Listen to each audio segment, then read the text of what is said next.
ሰላምታችን በያላችሁበት ይድረሳችሁ ክቡራትና ክቡራን የዚህ ቪዲዮ ተመልካቾች፣ እንደሚታወቀው የነዳጅ ችግር ያልነካው የህብረተሰብ ክፍል የለም። በበርካታ አካባቢዎች የታክሲ ክፍያ በእጥፍ ጨምሯል። በዋጋ መጨመር ምክንያት ተሳፋሪና ረዳት እየተጨቃጨቁ ነው። ይህ ሁሉ የጦርነት ውጤት ነው። በመካከለኛው ምስራቅ የአሜሪካ፣ እስራኤልና የኢራን ጦርነት ከተጀመረ አንድ ወር ገደማ አስቆጥሯል። ጦርነቱ ከተጀመረ ወዲህ በርካታ ሀገራት ቀላል የማይባልና ያልተጠበቀ የነዳጅ እጥረት አጋጥሟቸዋል። በተለይም ኢራን የሆርሙዝ ሰርጥ መዝጋት ከጀመረች ወዲህ ችግሩ ተባብሶ ቀጥሏል። የሆርሙዝ ሰርጥ የዓለማችን 20 በመቶ የሚሆነውን ነዳጅ የሚጓጓዝበት መስመር ነው። ኢራን የሆርሙዝ ሰርጥን የመደራደሪያ ካርድ አድርጋ አቅርባለች። ኢራን አሜሪካና አጋሮቿ በዚህ ሰርጥ በኩል ነዳጅ የሚጭኑ መርከቦቻቸው ማለፍ እንደማይችሉ እየገለጸች ነው።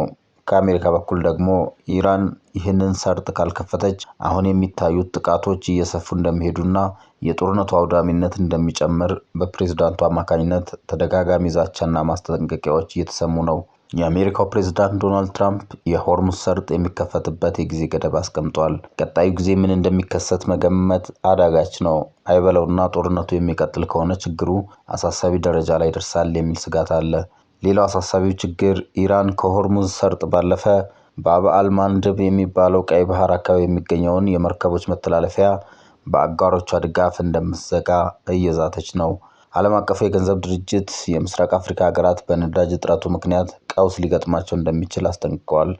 አይኤምኤፍ ይፋ እንዳደረገው መረጃ ከሆነ በመካከለኛው ምስራቅ የሚታየው አለመረጋጋት የንግድ ልውውጥን በማስተጓጎልና የሎጂስቲክስ ወጪን በመጨመር የምስራቅ አፍሪካ ሀገራት ይበልጥ ተጎጂ ሊሆኑ ይችላሉ።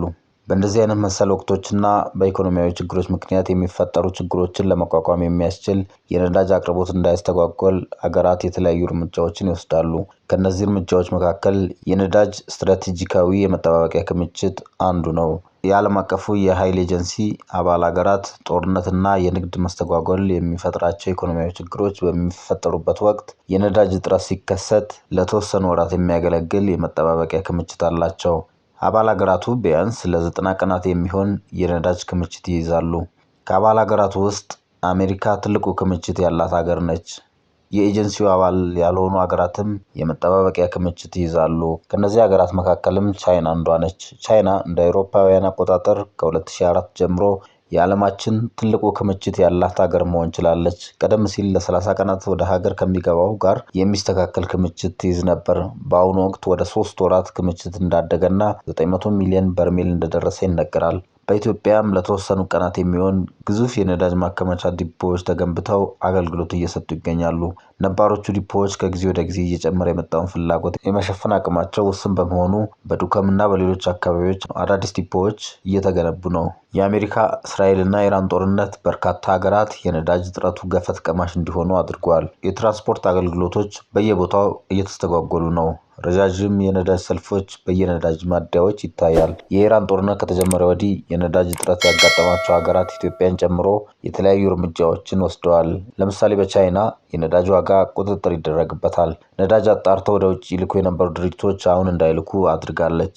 አየርላንድ በነዳጅ ላይ ጥላው የነበረውን ግብር ለማንሳት ተገድዳለች። በአውስትራሊያ በሁለት ክልሎች ነፃ የህዝብ ትራንስፖርት በአውቶቡስና በባቡር የሚደረጉ ጉዞዎችን በማመቻቸት ሰዎች የቤት መኪኖቻቸውን እንዳይነዱ ለማድረግ ጥረት አድርጋለች። ፊሊፒንስም ነዳጅ ከመደጎም ባሻገር አስገራሚ የሚባል ውሳኔ አሳልፋለች። ይህም የመንግስት መስሪያ ቤቶች በሳምንት 4 ቀናት ብቻ እንዲሰሩ አድርጋለች። ኢትዮጵያም ህዝቡ ነዳጅ በቁጠባ እንዲጠቀም አሳስባለች። ይህ በእንዲህ ያለ 3 ግዙፍ የነዳጅ ጫን መርከቦች ከጅቡቲ ወደብ መድረሳቸው እየተነገረ ነው። ይህም በኢትዮጵያ ለተከሰተው የነዳጅ እጥረት በተወሰነ መልኩ እፎይታ ይሰጣል ተብሎ ተስፋ ተጥሎበታል። ነዳጅ የጫኑ ግዙፍ መርከቦች ከመጋቢት 19 እስከ 23 ባሉ ጊዜያት ውስጥ ነው ጅቡቲ ወደብ የደረሱት። መርከቦቹ በአጠቃላይ 143,000 ሜትሪክ ቶን የሚመዝን ናፍጣና የጄት ነዳጅ የጫኑ እንደሆኑ የአገር ውስጥ መገናኛ ብዙሃን ዘግበዋል። የማያልፉ የሚመስሉ አስቸጋሪ ሁኔታዎች ማለፋቸው አይቀርም። በኮሮና ወቅት የነበረው ጭንቀትና የስራ መቀዛቀዝ ማስታወስ ብቻ በቂ ነው። አሁን ማንም ስለ ኮሮና አይጨነቅም። ውድ የቻናላችን ተከታታዮች፣ በሌላ ቪዲዮ በሌሎች ርዕሰ ጉዳዮች ዳግም እንደምንገናኝ ተስፋ እናደርጋለን። ሰላምና ጤና ይስጥልን።